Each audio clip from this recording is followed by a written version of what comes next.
Zanzibar is an island off the coast of Tanzania, known for its rich history and cultural diversity. The Popobawa, a shape-shifting demon, is said to haunt the island and instill fear in those who believe in its existence. The origin of the Popobawa is unknown, but it's become a notorious figure in Tanzanian folklore. The legend claims that it attacks people in their beds at night, leaving behind a sulfurous smell. Some have reported seeing a bat-winged cyclopean dwarf. Despite lacking scientific evidence, the legend has persisted, and in this video, we explore its history and strange occurrences. Here are 3 stories involving the shape-shifting demon known as Popobawa. If you like them, please like, share, and comment. Now let's begin. This story is called the Nocturnal Terror. One night, a young man named Amir was walking home from a late-night shift at the local market when he felt an ominous presence following him. Glancing behind him, he saw nothing but shadows, but he could hear the fluttering of wings, and his heart began to race. As he quickened his pace, the sounds behind him grew louder, and he could feel its hot breath on the back of his neck. Amir broke into a run, sprinting through the darkened streets as fast as he could. He could feel the heavy thump of his heart in his chest, and he pushed himself harder, hoping to outrun whatever was chasing him. But as he rounded a corner, he found himself face to face with the demon of Zanzibar. Amir froze, staring in terror at the creature before him. It was smaller than he had imagined, barely reaching his waist, but its bat-like wings filled the narrow alleyway, and its single bulging eye glowed red in the moonlight. The creature snarled, and Amir could see sharp, pointed teeth glinting in the darkness. For a moment, the two were locked in a silent standoff, Amir too scared to move, and the demon too focused on its prey to attack. But then the creature lunged forward, its wings flapping wildly as it reached out to grab Amir. Acting on instinct, Amir dodged to the side, stumbling as he tried to dart past the demon and flee to safety. But the creature was too quick, and pushed him to the ground with a quick swipe. Amir scrambled to his feet, trying to catch his breath as the demon stalked closer, its wings rustling ominously. It moved with an unnatural grace, gliding across the ground like a bat on the wing. As it drew closer, Amir caught a glimpse of its face, twisted and ferocious, and he knew he had to make a run for it. He turned, sprinting back the way he had come, but the demon was already on his heels, its wings beating furiously as it tried to catch him. Amir could feel its breath hot on his neck, and he prayed for some stroke of luck to help him escape. And then, just as he thought he was done for, Amir saw a light in the distance. A small candle flickered in a window, and he knew it was his only hope. He threw himself towards the light, the demon's claws just missing him as he hurtled towards the door. With a final burst of energy, Amir slammed himself against the door, yelling for help. The door creaked open, and an old woman peered out at him, her eyes widening in horror as she saw the demon closing in behind him. Without a moment's hesitation, the woman snatched a burlap sack from inside the door and thrust it into Amir's hands. "Run!" she yelled, shoving him away from the demon. "I'll take care of this." Amir didn't need to be told twice.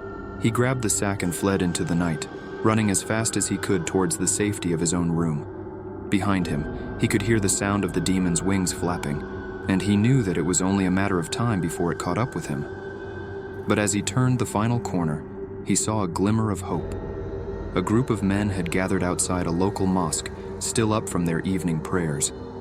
They saw Amir approaching, fear etched on his face, and they recognized the telltale signs of the demon of Zanzibar stalking him. Without a word, they sprang into action, forming a protective circle around Amir as the demon roared down the street towards them. They had formed this circle before, and they knew exactly what to do. With quick, practiced motions, the men unfurled nets and threw them over the demon, trapping it in place. It snarled and struggled, but it was no match for the men's strength, and they soon had it subdued. However, the residents of Zanzibar lived in constant fear, never daring to venture out at night. They kept their doors locked tight, their windows barred, and their hearts beating fast with every creak and groan of the old wooden house. They say that the demon of Zanzibar was still out there, but now it had a mate, another creature that was twice as terrible, twice as deadly. Mothers clutched their children close, praying that they would make it through the night unscathed. But it wasn't just the children they had to worry about anymore. The demons fed on the flesh of men, women, and children alike. Nobody was safe, Nobody could escape the twisted, sickening fate that awaited them.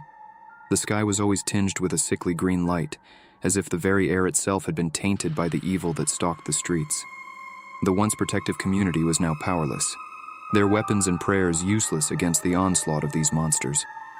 The people of Zanzibar now knew that their worst fears had been realized, and that they were truly and utterly doomed. The only thing they could do was wait for the inevitable end with a gnawing sense of terror, twisting their insides. They knew that they would never see daylight again, never feel the warmth of the sun on their faces, and never enjoy the simple pleasures of life. They were trapped, forever in the clutches of two bloodthirsty demonic creatures, waiting to be devoured alive. It was a fate worse than death, and in the dark, they could feel their own minds slipping away as they descended into pure, unadulterated madness. I call this next story the Midnight Intruder. The night was thick with oppressive humidity, and the couple in rural Zanzibar had left their windows open to invite in a cool breeze. But now, as they lay tangled in their sheets, a strange smell began to waft in from outside. It was heavy and rancid, like something had died and started to rot. At first, they tried to ignore it, thinking that it was just the decaying matter from the still waters of the nearby pond. But then, the stench grew stronger, filling their nostrils and making them gag. Suddenly, there was a sound outside their window, the sound of scratching, almost like a creature trying to climb up the outside wall of their home. The couple scrambled out of bed, their hearts in their throats, and moved towards the window. As they peered out, they could hear the sound of whispered murmurs, as if a group of people were conspiring outside their home. Their blood ran cold as they saw the shadow of something massive and monstrous casting itself on their window frame. They looked up in terror, and there, perched on the sill, was something that made them want to scream. It was a bat, but not any ordinary bat. It was gigantic, as big as a small child, with webbed wings that spanned nearly the entire width of the window. Its eyes glowed with an eerie, blood-red sheen that seemed almost human. The couple watched, transfixed, as the creature leapt off the ledge and flew into the room. As it landed on the ground, the bat transformed before their eyes, taking on the form of a feline with long, pointed ears, their neighbor's beloved black cat. But it was different too.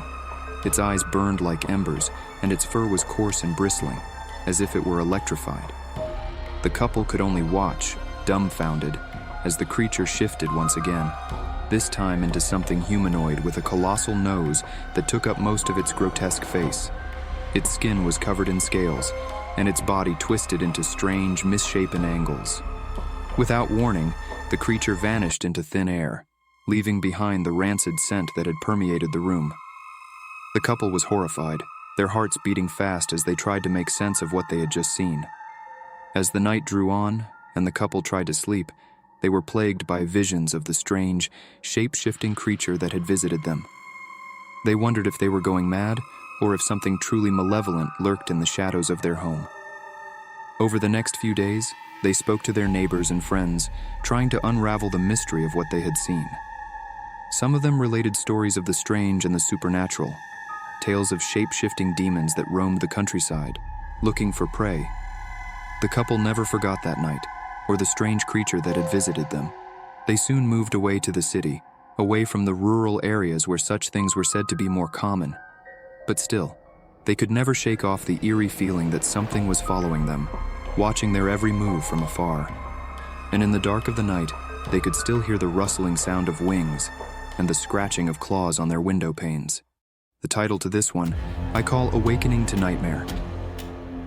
It was a hot summer night on the Tanzanian island of Pemba, and Tom was feeling restless. He decided to take a break from his busy life and go camping on one of the island's pristine beaches. He packed his gear and headed out, looking forward to a night of peace and tranquility under the stars. As he settled into his campsite and drifted off to sleep, Tom started having strange dreams. He dreamed of a shape-shifting demon known as the Popobawa, a creature that had been rumored to stalk the island's countryside for centuries.